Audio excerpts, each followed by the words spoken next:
노년에 가장 많이 하는 실수가 있습니다.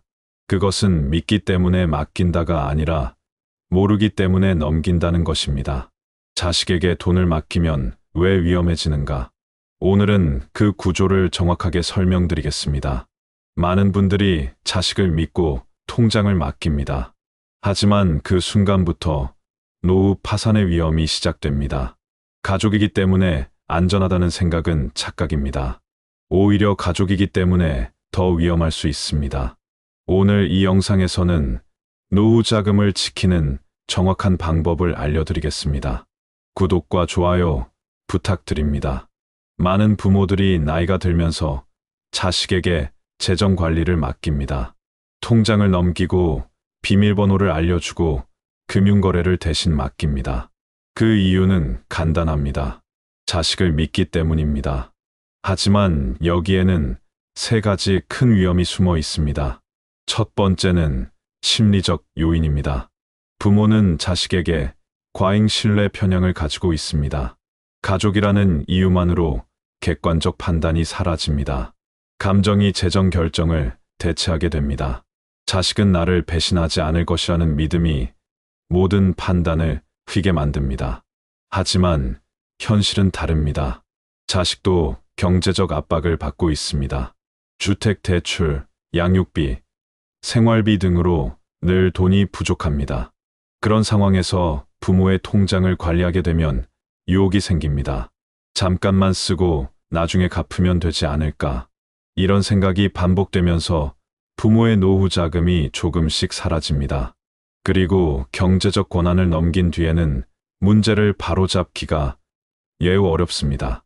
부모는 자식에게 의존하는 관계가 되어버렸기 때문입니다. 두 번째는 경제적 요인입니다. 노후 자금은 소득 회복이 사실상 불가능합니다. 젊었을 때는 돈을 잃어도 다시 벌 수 있습니다. 하지만 노년에는 다릅니다. 한번 손실된 노후 자금은 다시 모을 수 없습니다. 이것이 노후 자금의 불가역성입니다. 그렇기 때문에 통제권 상실은 치명적입니다. 젊은 세대는 실패해도 다시 시작할 수 있지만 노년 세대는 그럴 여유가 없습니다. 노후 자금은 앞으로 살아갈 모든 날들의 생명줄입니다. 그 생명줄을 다른 사람에게 맡긴다는 것은 내 생존권을 넘기는 것과 같습니다. 아무리 자식이라 해도 그것은 위험한 선택입니다. 세 번째는 법적 요인입니다. 가족 간에는 대부분 구두 약속으로 일을 처리합니다. 엄마, 통장 내가 관리할게요. 나중에 다시 드릴게요. 이런 말들은 법적 효력이 전혀 없습니다. 가족 간 금전 분쟁의 70% 이상이 증거 없음에서 발생합니다.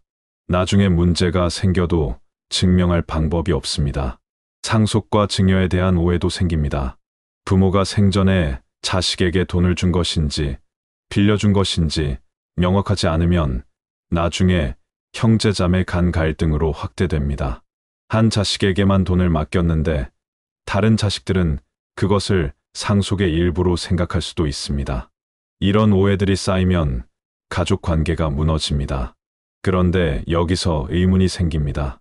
이렇게 위험한데 왜 많은 부모들이 자식에게 돈을 맡길까요? 그 이유는 5가지 착각 때문입니다.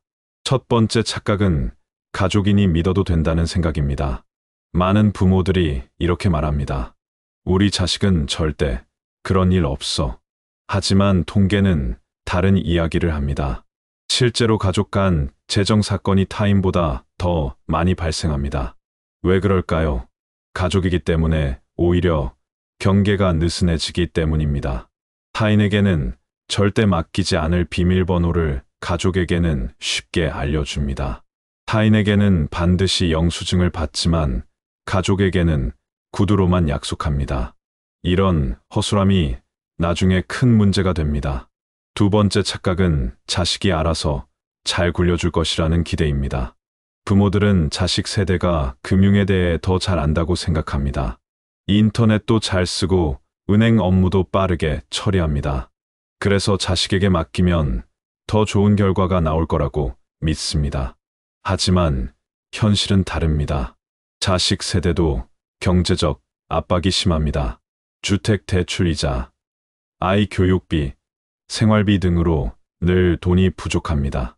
이런 상황에서 부모의 노후 자금을 관리하게 되면 어떻게 될까요? 잠깐만 빌려 쓰고 다음 달에 갚으면 되지 않을까 하는 생각이 듭니다.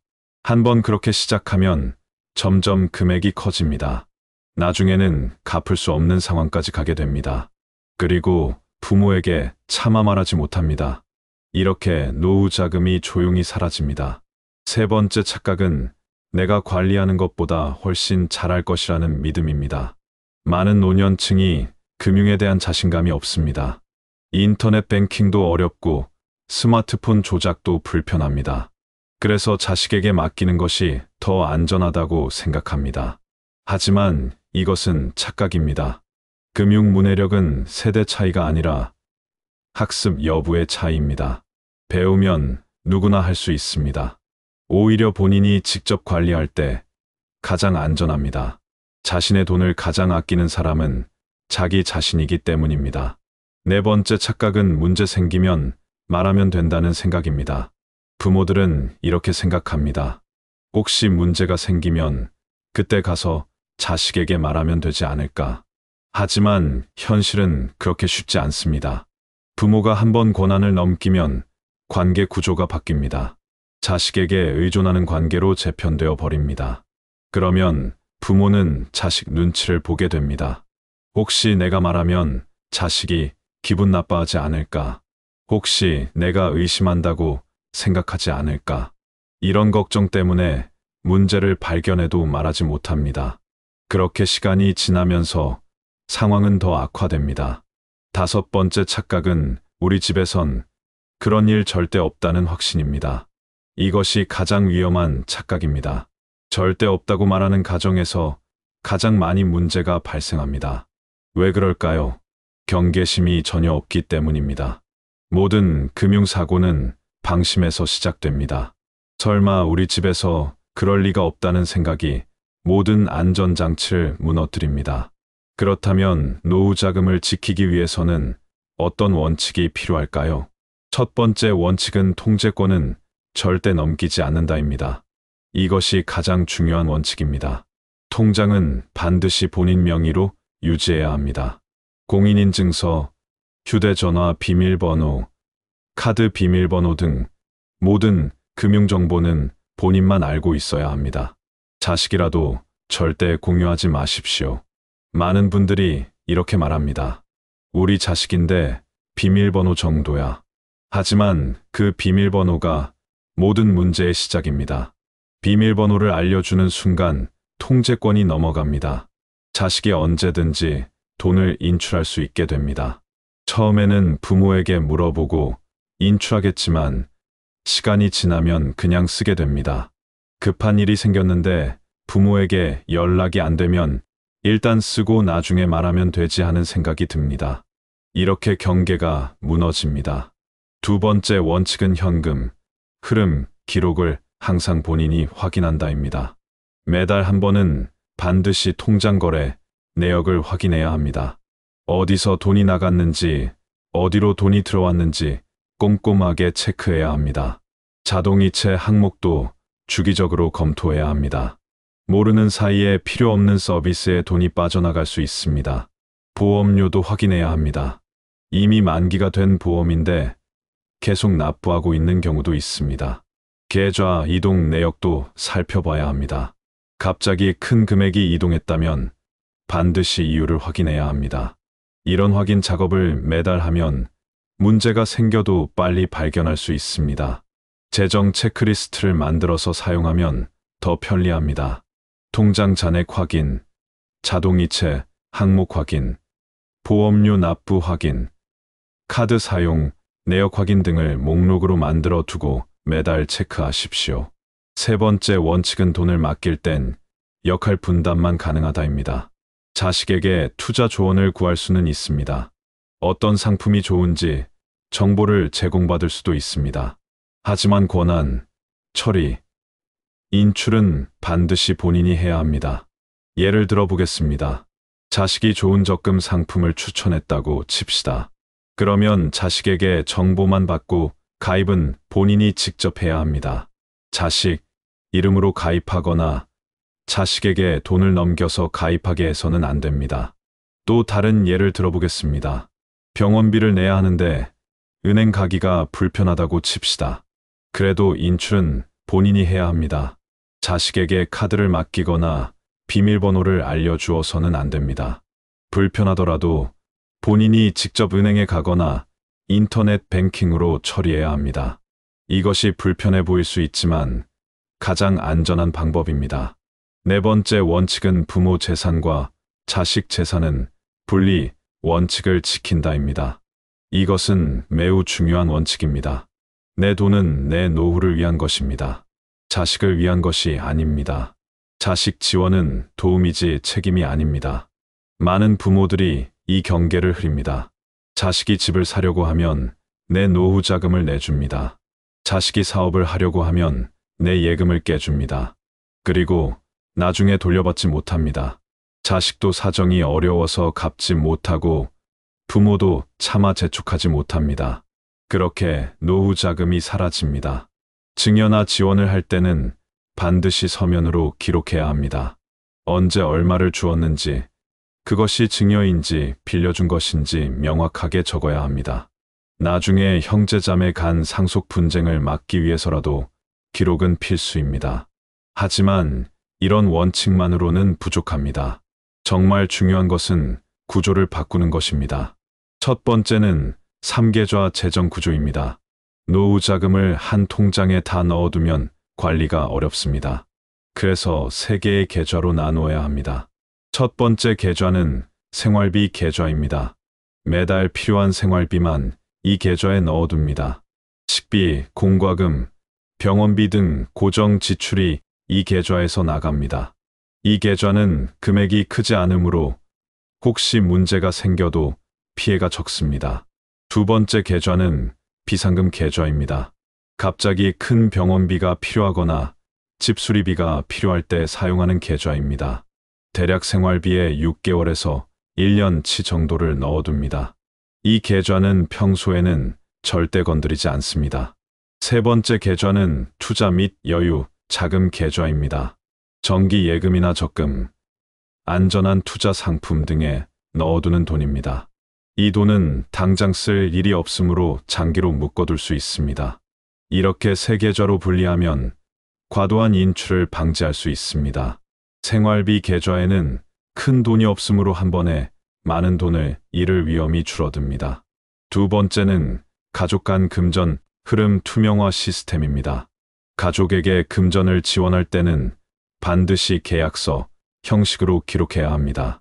언제 누구에게 얼마를 주었는지, 그것이 증여인지 빌려준 것인지 명확하게 적어야 합니다. 빌려준 것이라면 언제까지 갚기로 했는지도 적어야 합니다. 이것이 주고받기 구조입니다. 이렇게 하면 나중에 오해가 생기지 않습니다. 자녀가 여러 명이라면 형평성 문제도 생각해야 합니다. 한 자녀에게만 돈을 지원하면 나중에 다른 자녀들이 불만을 가질 수 있습니다. 그래서 누구에게 얼마를 주었는지 기록을 남겨두어야 합니다. 나중에 상속할 때 이 기록을 바탕으로 공평하게 나눌 수 있습니다. 세 번째는 고령층 금융사기 방지 체크리스트입니다. 노년층을 노리는 금융사기가 늘어나고 있습니다. 전화나 문자로 긴급하게 돈을 요구하는 경우가 많습니다. 이럴 때 꼭 확인해야 할 것들이 있습니다. 첫째, 전화로 금융정보를 절대 알려주지 마십시오. 은행이나 경찰이라고 해도 전화로 비밀번호나 계좌번호를 물어보지 않습니다. 둘째, 급하게 돈을 보내라고 하면 일단 의심하십시오. 자식이나 손주가 사고를 당했다며 돈을 요구하는 경우가 많습니다. 이럴 때는 직접 자식에게 전화해서 확인해야 합니다. 셋째, 문자로 온 링크는 절대 클릭하지 마십시오. 택배 안내, 은행 안내 등으로 위장한 문자가 많습니다. 링크를 클릭하면 개인정보가 유출됩니다. 넷째, 통장을 여러 개로 나누고 각 통장마다 한도를 설정하십시오. 한 통장에 모든 돈을 넣어두면 한 번에 다 잃을 수 있습니다. 통장을 나누고 하루 인출 한도를 정해두면 피해를 줄일 수 있습니다. 네 번째는 자녀와의 건강한 거리두기 재정대화법입니다. 자녀가 돈을 요구할 때 거절하기가 어렵습니다. 하지만 명확하게 선을 그어야 합니다. 이럴 때 사용할 수 있는 표현들이 있습니다. 도와주고 싶지만 내 노후가 먼저야. 이 말은 자녀를 사랑하지 않는다는 뜻이 아닙니다. 내 노후를 지켜야 나중에 자녀에게 짐이 되지 않는다는 뜻입니다. 내가 책임져야 할 삶이 아직 남아 있어. 이 말은 노년에도 자기 삶이 있다는 것을 알려줍니다. 자녀를 위해 모든 것을 희생할 수는 없다는 의미입니다. 지금 주면 나중에 내가 너희한테 손 벌려야 해. 이 말은 현실적인 문제를 직접 말하는 것입니다. 지금 돈을 다 주면 나중에 노후 자금이 부족해서 자녀에게 의지해야 한다는 것을 알려줍니다. 이런 표현들을 사용하면 양측 갈등 없이 선을 지킬 수 있습니다. 하지만 가장 중요한 과정이 한 가지 더 남아 있습니다.